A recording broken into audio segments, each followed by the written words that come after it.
Together We Rise, a podcast from International Community Health Services.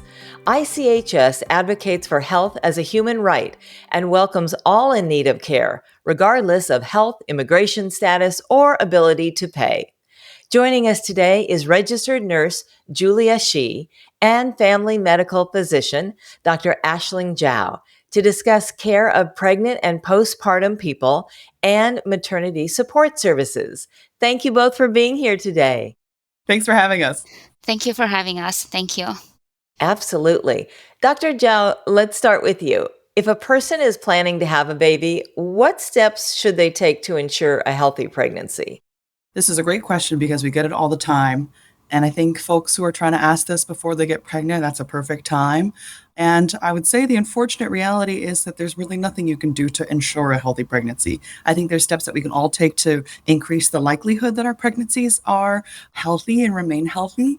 Things like making sure that any other medical conditions you have, you're being treated for by a doctor, making sure that you are coming as early in the pregnancy as possible to get care so we can make sure you're getting all the screening and support services that you need.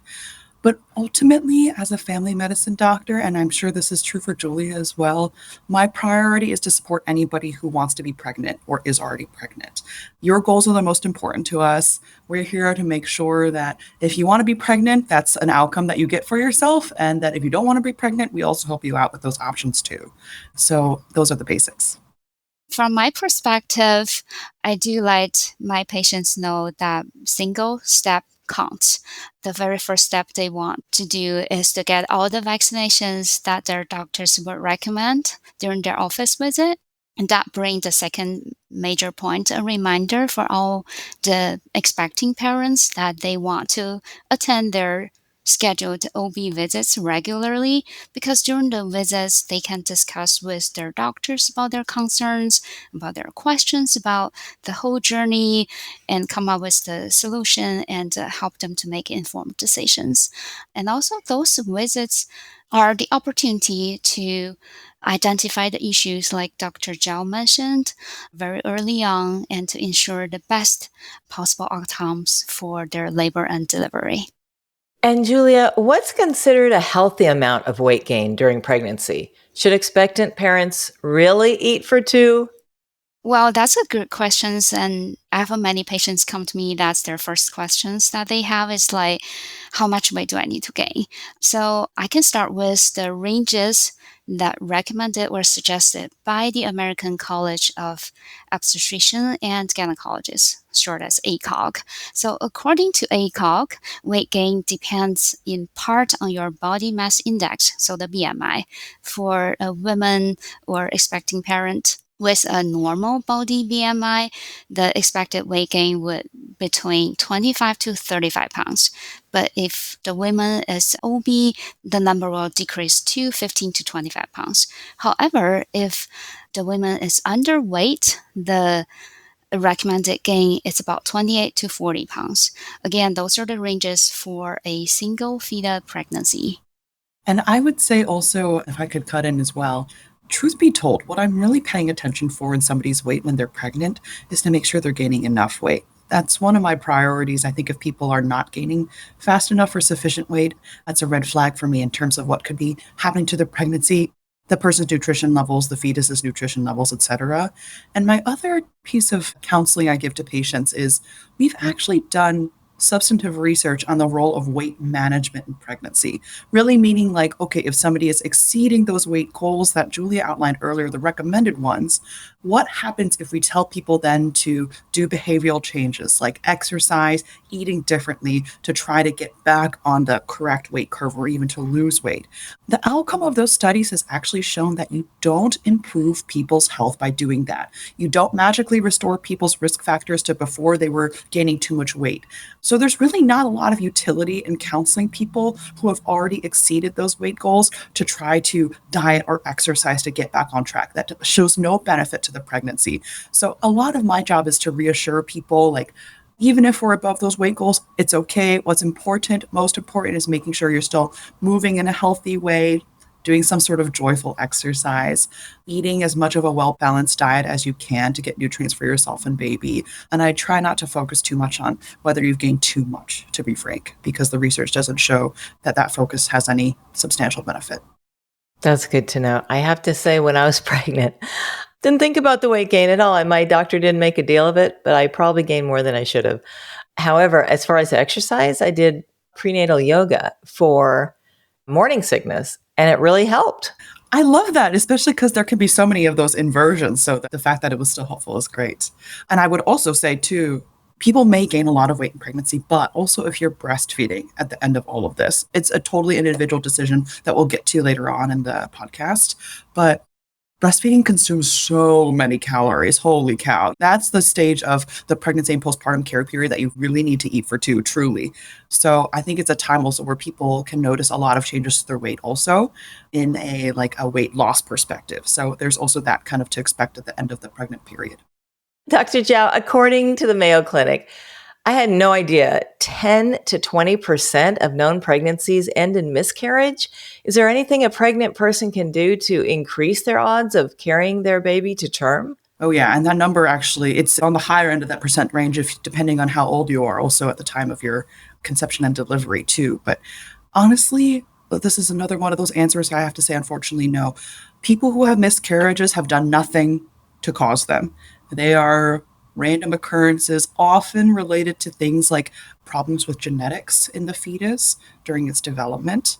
And so the risk for that does go up with age. That is very true. So certainly above the age of 35, definitely above the age of 40. By the time of delivery, these risks will go up in terms of having a miscarriage. But I really stress, and Julie and I both stress, that there's nothing that people do to cause their miscarriages. They're very, very common. And part of the reason why this number is also high is because a lot of people might not even realize they're having a miscarriage. There's a large number of people who might think like, oh gosh, there's no way I could be pregnant, or maybe my period's just it feels like a little late, but it's just a little heavier than normal. And then I'm just going to go back to my regular cycle. And turns out that was actually miscarriage. So there's a lot of people who have them also without really realizing. And I personally, I think I have a lot of admiration for my patients who are willing to share their stories with friends and relatives. And I think that as a trend that has been happening more and more, I think in society, people being willing to share their miscarriage stories, I think that can be really empowering because it's such a common experience and people should know that. Julia, let's talk about breastfeeding. Is it better than formula? Can you share any tips for getting breastfeeding off to a good start? Well, thanks, Maggie. I think that's a great question. And the topic by itself, we can probably talk for another 20 minutes. But we talk a lot with our OB patients when they come in for the visit.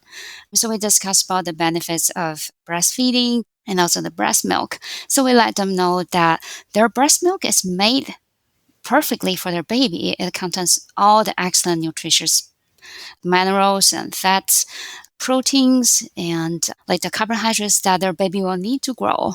So that's made perfect. It's at right temperature.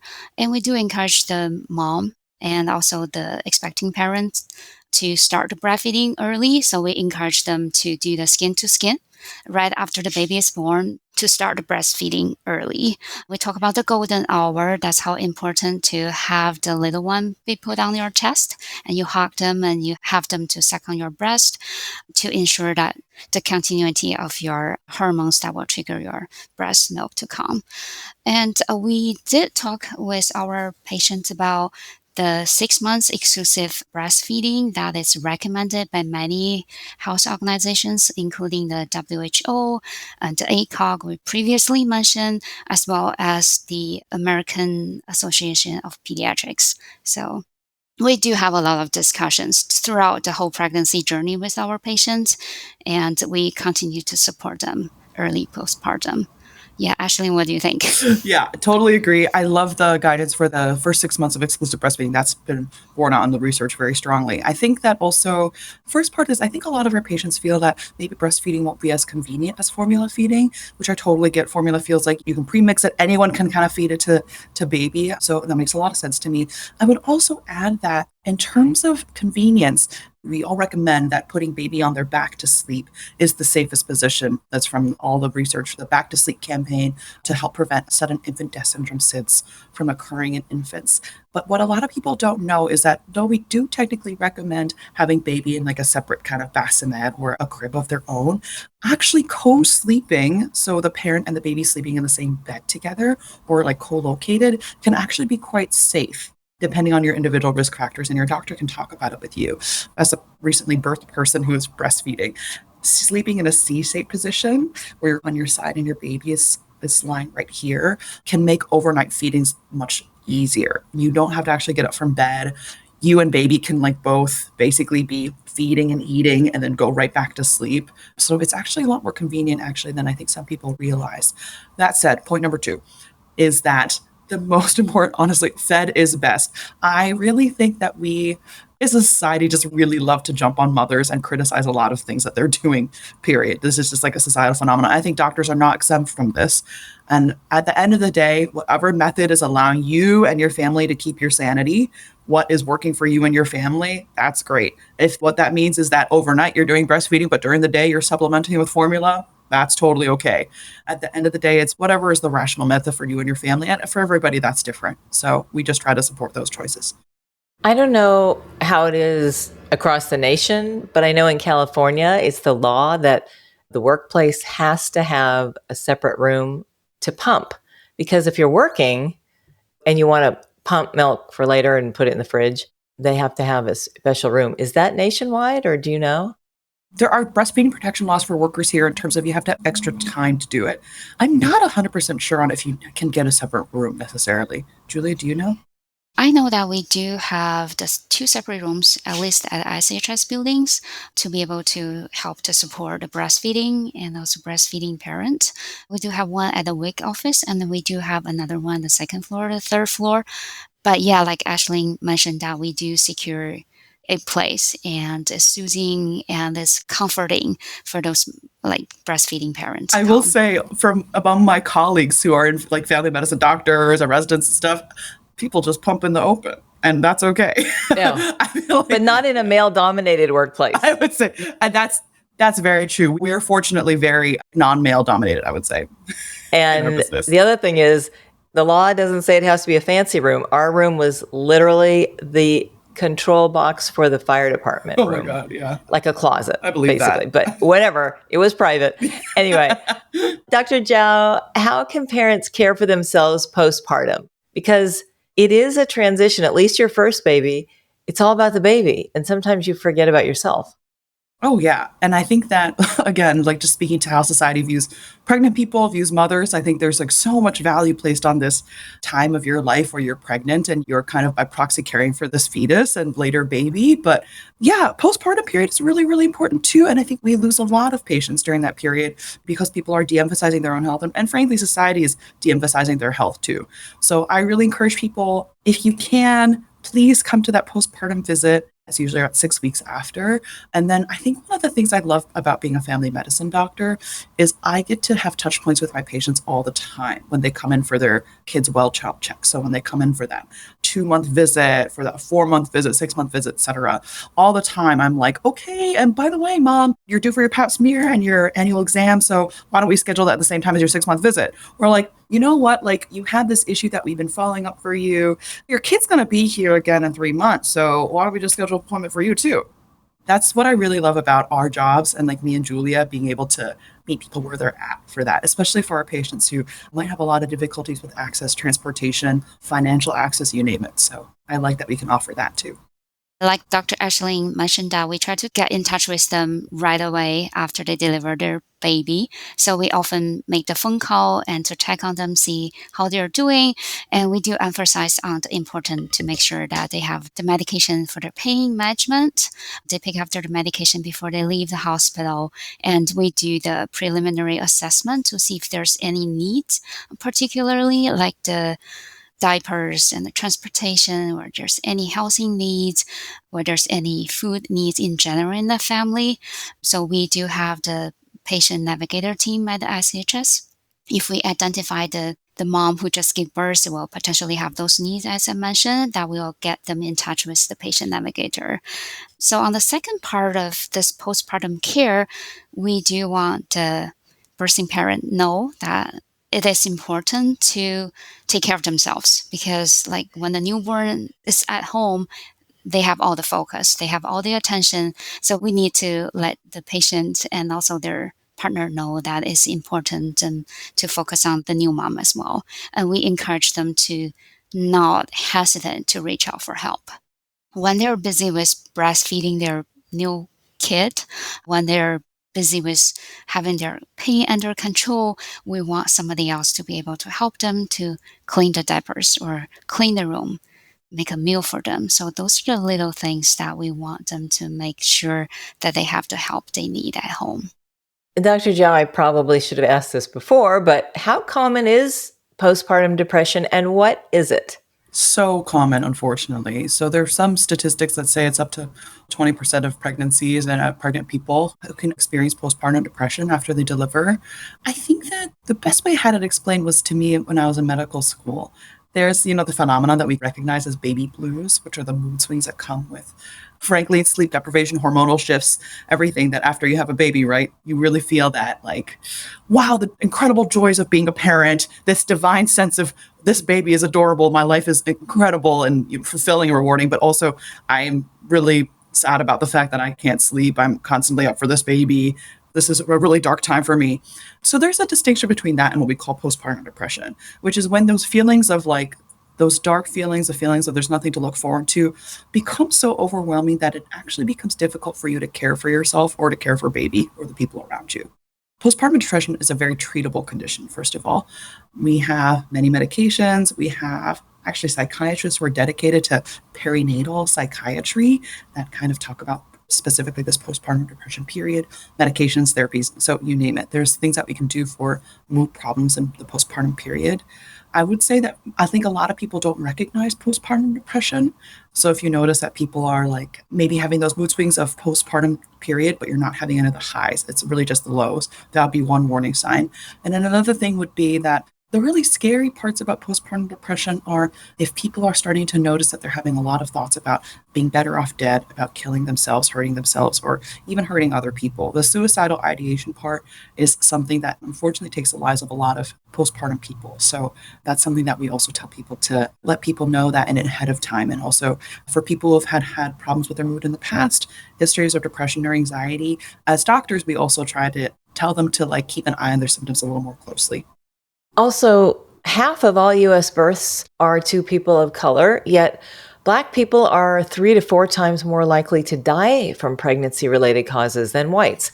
And maternal mortality is also higher among American Indian, Alaska Native, and Native Hawaiian or Pacific Islander people. So what's causing this huge health disparity, and how can we attempt to address it? Such a good question. I'm so glad you asked this because actually when I was looking at those numbers about postpartum depression recently, the highest rates are among Black and Native folks because of these racial disparities that we see in health. I think it's important to remember that when we say racial disparities, what we really mean is racism and how racism imposes these disparities on people. As race as we use as a rough proxy for people's experiences of racism. So there's all sorts of things, I think, from Black and brown women in the beginning not being able to access as much care as their peers, not being believed as much as their peers when going to the doctor. A lot of us in this field remember the story of Serena Williams in her postpartum period. This was like 7 years ago or something like that at this point, where she recognized the symptoms of a dangerous blood clot in her lungs, of pulmonary embolism, and had to really strongly advocate for herself with her doctors in order to get the scans to recognize that that was a problem. It's just something that I think Black and brown women disproportionately have to deal with that in our society, being taken seriously by doctors and having their health concerns taken seriously. There's also this is going to potentially date this podcast, but thinking about economic justice and how it dovetails into racial justice and access to healthcare. Like thinking about SNAP benefits being cut right now at the federal level. And the largest category of SNAP benefits are still white people, but disproportionately, a lot of Black and brown people are receiving benefits from that. And so what does food insecurity do to the health of a pregnancy? one can imagine if you're not eating enough, that will probably have negative effects on your ability to carry a baby to term. So it's all of these things together. And not to say that I think we don't have any hope in this business. I think that what has been really motivating me is that I think more and more people are turning their attention to pipeline work in medicine, which really means like, how do we recruit people from the communities they serve and the communities they are part of to become physicians and nurses, like leaders in medicine, and to advocate for those perspectives in their communities. As a former graduate of the Swedish Cherry Hill Family Medicine residency, pipeline work is something that we focus a lot on. How do we recruit people from our communities to later serve our communities in like a thoughtful way? So I think for me, that's one of the frontiers on how we can address this problem. Julia, there's an old proverb about it takes a village. We've all heard that to raise a healthy child, meaning parents and families sometimes need additional support often. Can you give a quick overview on how the OB professionals and maternity support services at ICHS can help a new parent and baby, including prenatal and postpartum care? First and foremost, I want to say we're here for you. Each pregnancy is unique, and that's why at ICHS, we provide this maternity support services, and it's a team approach. We have a team of OB providers like Ashley Zhao, and we have nurses like myself, and we have registered dietitians, and we have behavioral health specialists. So we are here for you. So we will want to make sure that you feel empowered with all those information that we will be able to provide for you. And if there's at times that you feel like you need someone to talk about your like a family dynamics and the difficulties that you have during the pregnancy, we have the behavioral health counselors you can feel safe to talk about. And also we have the WIC office right on site. So you don't have to go to different locations to have the nutritional support for you, and it's just right around the corner within the same building. We offer this access services at 4 main sets of ICHS clinics, which include in Seattle campus, Shoreline clinics, and also the Bellevue clinic.